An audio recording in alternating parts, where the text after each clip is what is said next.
Hi everyone. So today's video is going to be a little bit different. We're going to be doing advice for getting into vet school / how to make your vet school application a really strong one.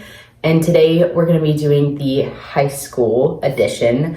So I have my laptop here with some tips that I've written out. So like I said, today's video will be high school edition, and then I'm going to make more one for freshman, sophomore in college, and then one for junior, senior in college.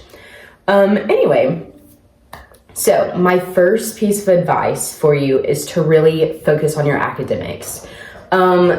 This is a time when you can really start building your GPA. Vet schools aren't really most of them aren't gonna really look at your high school GPA or high school academics. However, colleges, undergrad colleges, will, and this is a time when they're going to be more heavily giving out scholarships. It's pretty difficult to get your vet school paid for, vet school tuition paid for. It's not impossible, it's just pretty unheard of, pretty rare.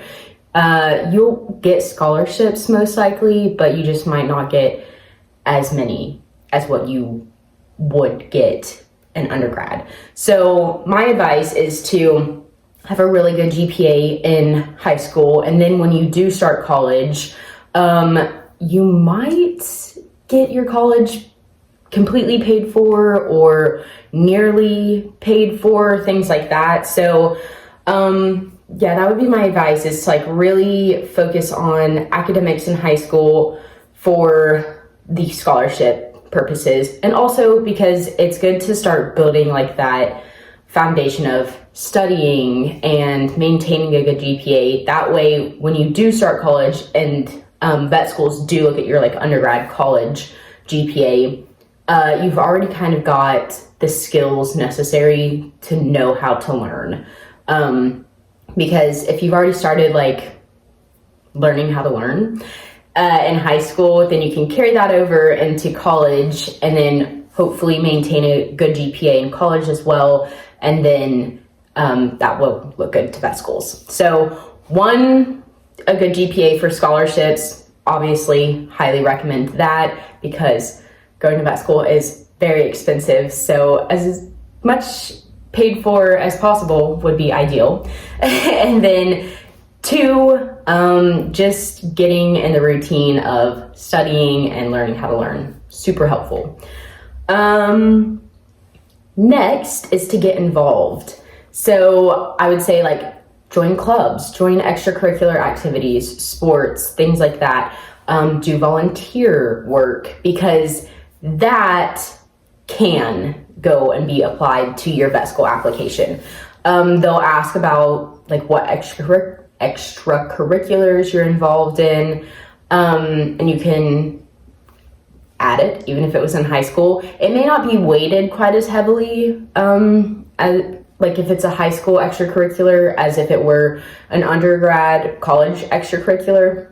However, if they see that you've been doing this all throughout high school and then you carried it on, did it all throughout undergrad, and you're still actively doing it, that will look good to them. They'll see commitment. This is something that they've done. This is something that they're proficient in, and that's going to look good. So if you can start finding hobbies in high school, that will very much benefit you. I wish I had done that personally more, because my hobbies were FFA, which obviously is not something that's really in vet school. So I couldn't really carry that hobby over.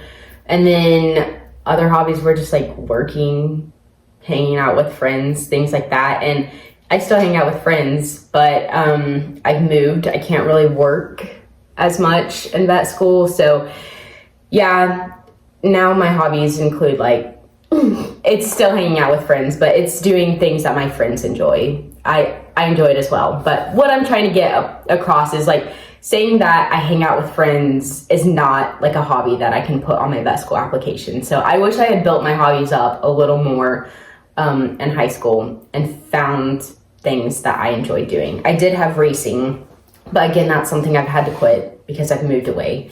So try and find things that you can maybe continue to do, even once you start vet school. Anyway, so I would say things like joining clubs, volunteering, working at shelters or vet clinics. That's going to look really strong. They love to see that you've been working and you have vet clinic experience.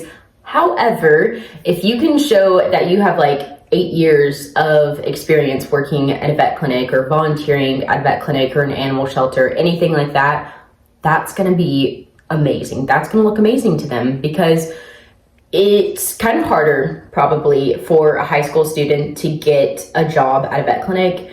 I feel like most vet clinics, most employers just aren't too inclined to take on high school students. It's kind of unfortunate.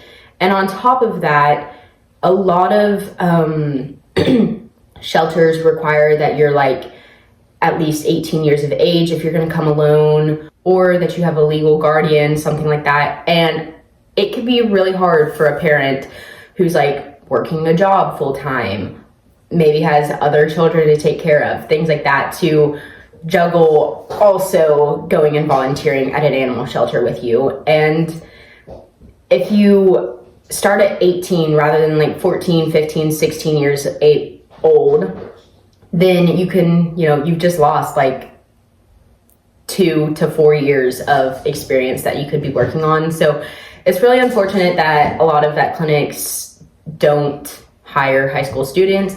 That's why I say really, really try to get your foot in the door at one of them, because then it makes you have a much stronger competitive application, because you might be that one who did get the job at the vet clinic compared to other people applying who didn't get that job until they were 18 years old or something like that. And then I would also say take vet science, animal science classes, medical terminology classes, anatomy classes, anything like that. If your high school offers them, they're obviously not going to be to the depth of what you're going to be learning in vet school. They're also probably not even to the depth of what you would be learning in undergrad, but it's really helpful and beneficial if you can just go ahead and start getting an idea of some things. It'll be things like maybe learning some breeds, maybe learning some terminology, yes, medical terminology, but also animal terminology. It's different, like cow versus cattle versus bull versus steer, things like that. And so it would give you a little bit of a edge when you're going into these undergrad classes, and it's going to give you a major edge when going into vet science class or your vet school class. Yes, vet school classes once you enter vet school, because a lot of professors, I feel will kind of just start naming off things and using some terminology, and sometimes they just expect you to know it, and then you're what is that? So it's helpful. It's not going to teach you everything, but it will be useful and helpful to you. So I advise trying to take advantage of all vet science, animal science classes, anything that's kind of veering towards the medical profession. If your high school offers that, try to take it. And last thing I would say is community involvement. Things like community volunteer events, helping at the homeless shelter, getting involved with your church, going on mission trips. Those are going to be so beneficial for you. One, it's just going to benefit you. It's going to make you feel better. But two, it's going to help you within your own community. If you can get out there and you can meet new people, do your networking thing. I wouldn't say use these events for the sole purpose of networking, but it's a benefit. It's a benefit that you can gain from this, these events. And so why not attempt to do some networking? Because I would say a lot of things the mayor might be at these events, you know, and if you can just kind of get your name out there and be known, like, don't just do it so that you can do the networking or like be known as a good person. Don't do it for that, but like be a genuine and good person and then work to be known as that. Because then when you are like trying to go out and get a job at a vet clinic or volunteer at an animal shelter, people will already kind of know your character and they'll be more inclined to offer you that position or take you on if they know, like, hey, they're a good person. They actively help people and they're involved in their community. Everybody knows them, you know, things like that. It's going to help you a lot. And it's kind of like killing two birds with one stone. You're benefiting from it, but you're also helping others. So really, really recommend that if at all possible. And then my last piece of advice is to plan everything. I'm a big planner, just like naturally. I understand some people aren't. I understand like some people really like the spontaneous nature of things. However, I would say spontaneity is sort of hard when applying to vet school. It requires a lot of like note keeping, logging things. Like I said, you've gone through high school, you've gone through undergrad. For most people, that's a minimum of 8 years, and now you're applying to vet school, and they're asking you about literally every single thing you've done over these past year, like these past few years. And you want to put it all on there because it's helpful. You don't want to accidentally leave out some big important things that you've done. So if you can start logging things and like keeping an organized list of everything you've done, it's going to help you a lot, I promise. And then also begin planning where you want to attend undergrad college. And I say that because some vet schools who, like OSU is one of them, they have undergrad and then they have their actual vet school. And you can get early admittance into their vet school program. I didn't know about that until it was too late. But anyway, so look into early admittance programs, things like that, because that would also be super beneficial to know, like, hey, I'm graduating high school with like essentially a guaranteed spot into vet school. That would be so great. Also start thinking about what types of medicine you want to practice. Start planning that as well.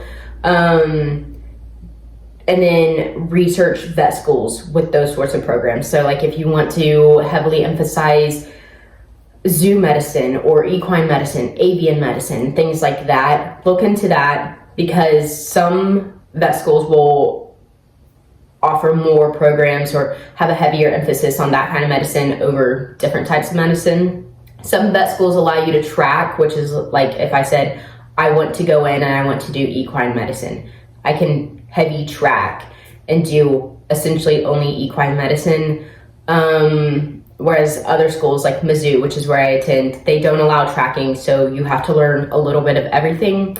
For me, I want to do just general mixed practice, so I didn't want a tracking program because I do want to work with a little bit of everything, so I wanted to learn a little bit of everything. So think about what you want and then start researching, maybe even touring if that's something you'd be interested in, different types of vet schools, different undergrad schools as well, because some of them may offer like pre-vet, vet science degrees, or also like animal science degrees, and others may not. And so you might have to go for like a biology degree.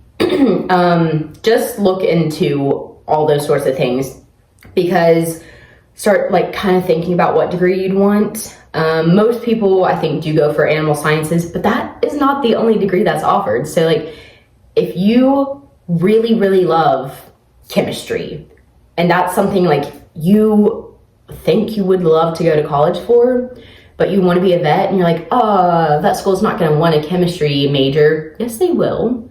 Just make sure that you have taken all the requirements to get into vet school, but then go for whatever degree you want. And honestly, I would say, thought my cat was gonna knock my phone over. I would say having a different degree could almost make you stand out because, as I've said, a lot of people applying to vet school, they're gonna be going for an animal science major in college. That's what I did, but that's because animal science was genuinely the only thing I was really like that interested in enough to major in. So I got an animal science degree. But if I had enjoyed anything else enough to major in it, it could have made me have like a really strong application because they're going through and they're like, oh, they can compare all the animal science majors more closely, I would say, because they're like animal science major with a 4.0 GPA,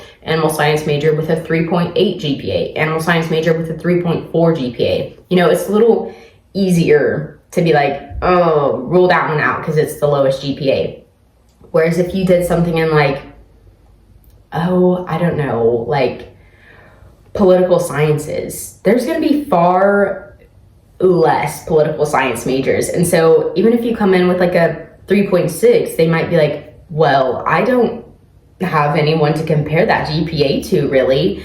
And they do so they'll do like your major, like your overall GPA, but then they'll do things for like the classes that they've required and compare those GPAs as well. So they do have ways to kind of like break it down more evenly. But I'm just saying, if you had a GPA that kind of if you had a major that kind of stood out a bit, might possibly could give you a bit of an edge. Just saying. But I'm not saying go for something that you're not interested in. Like, find a major that you're interested in and then do it. I think with all that being said, that's all my advice for you. So focus on your academics. We love scholarships around here. Get involved. I have a bit of a soft spot for FFA, but I loved FFA, still love it. And I competed in all different types of vet science CDE team. Well, not all different types. I competed in vet science CDE teams. Then I competed in things like dairy judging, livestock judging. And so got me some experience with like different types of animals and then just learning new things. And then I also went on and competed at like state, district, national competitions for vet science related things. And again, that is going to make your application stand out so much. But on top of that, it was just a great experience for me. Something that I'm honestly like so glad that I was involved in, and something that I look back super fondly on.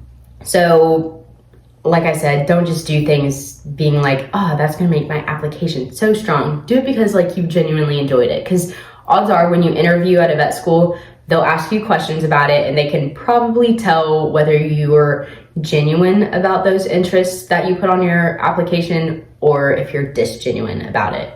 So focus on academics, get involved, and then lastly, plan.